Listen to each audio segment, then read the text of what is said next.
Durante anos, Davi correu, não porque era fraco, mas porque obedecia. Ele foi ungido rei ainda jovem, mas viveu como fugitivo. Recebeu uma promessa, mas caminhou por desertos. Teve a chance de tomar o trono à força, e não tomou. Agora tudo mudou. Saul está morto. O perseguidor caiu. O caminho finalmente parece livre. Mas o que Davi faz? Ele não corre para Jerusalém. Ele não levanta bandeiras. Ele não convoca exércitos. Antes de qualquer passo, Davi para e pergunta a Deus: subirei eu a alguma das cidades de Judá? Esse momento é silencioso, mas é decisivo, porque aqui aprendemos algo que separa os escolhidos dos ambiciosos. Nem toda porta aberta é autorização de Deus. Davi poderia dizer: agora é a minha hora. Finalmente chegou o tempo. Tudo aponta para isso. Mas Davi sabia de algo mais profundo. O trono que vem antes do tempo se transforma em peso. A promessa que é tomada sem consulta vira problema. Ele esperou ser ungido, esperou sobreviver, esperou o fim da perseguição. E agora, ele espera de novo. Esse é o silêncio antes da coroa. O momento em que o céu observa para ver se o coração ainda é o mesmo. Porque o trono não é dado aos mais rápidos, mas aos que aprendem a esperar em Deus até o fim. E é exatamente aqui que essa história muda para sempre. Depois do silêncio, vem a confirmação, mas não do jeito que muitos esperam. Davi não ouviu uma voz do céu dizendo: agora é a sua vez. O que aconteceu foi ainda mais profundo. Os homens de Judá vieram até ele, não por propaganda, não por estratégia política, mas porque o tempo de Deus amadureceu o coração do povo. Isso revela um princípio poderoso. Quando Deus exalta alguém, ele também move pessoas. Davi não precisou se explicar, não precisou provar nada. A história que ele viveu falou por ele. Anos antes, ele era apenas um pastor esquecido. Depois, um músico para acalmar um rei atormentado.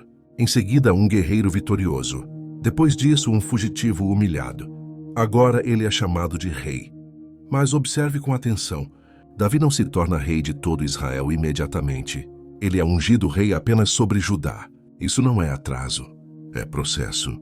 Deus não entrega tudo de uma vez para quem ainda está aprendendo a sustentar o peso da promessa. O mesmo Davi que venceu Golias ainda precisava aprender a governar corações feridos, tribos divididas, um povo marcado por perdas. O trono começa pequeno, porque o caráter ainda está sendo expandido. E aqui existe uma verdade que poucos aceitam. O trono visível vem depois do trono invisível. Antes de governar uma nação, Davi precisou aprender a governar a si mesmo. Antes de liderar homens, precisou ser liderado por Deus. Antes de sentar no trono, precisou permanecer de joelhos. É por isso que o texto bíblico diz que Davi reinou em Hebrom.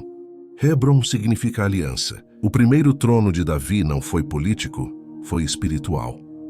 Deus estava dizendo: eu confio em você, Davi, mas vamos caminhar passo a passo.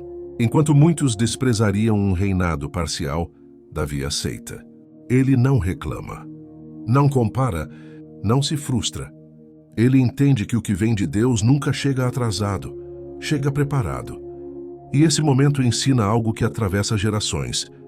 Se Deus ainda não entregou tudo, não é porque Ele esqueceu. É porque Ele está terminando a obra dentro de você.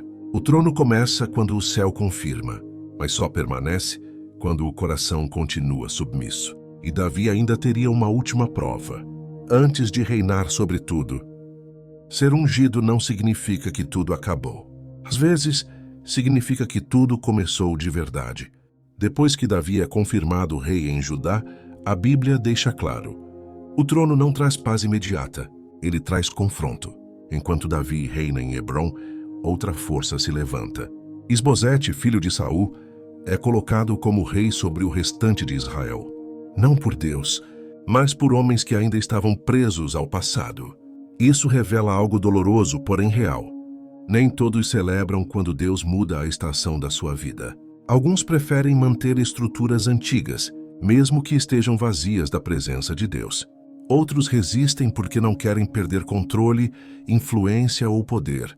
Davi poderia ter usado força, Poderia ter declarado guerra total, poderia ter imposto sua autoridade pela espada, mas ele não faz isso. Ele governa Judá com paciência, maturidade e temor. Enquanto isso, Deus permite que o conflito exista, não para destruir Davi, mas para refinar sua liderança. A Bíblia diz algo impressionante. A casa de Saul ia enfraquecendo e a casa de Davi se fortalecia. Isso não acontece por acaso, é processo espiritual. O crescimento de Davi não vem de ataques diretos, mas de constância. Enquanto outros brigam por posição, Davi permanece firme no chamado. Enquanto outros usam manipulação, Davi usa fidelidade. Aqui está uma das maiores lições do trono. Deus não acelera processos para agradar expectativas humanas. O reinado completo de Davi estava prometido, mas o tempo entre a promessa e o cumprimento serviu para separar o que era de Deus do que era apenas aparência. Cada conflito interno em Israel era um espelho. Mostrava quem servia a Deus e quem servia a si mesmo. E talvez isso fale com quem está assistindo agora. Você esperava que depois da promessa, tudo ficasse mais fácil. Mas ficou mais complexo, mais pesado, mais silencioso.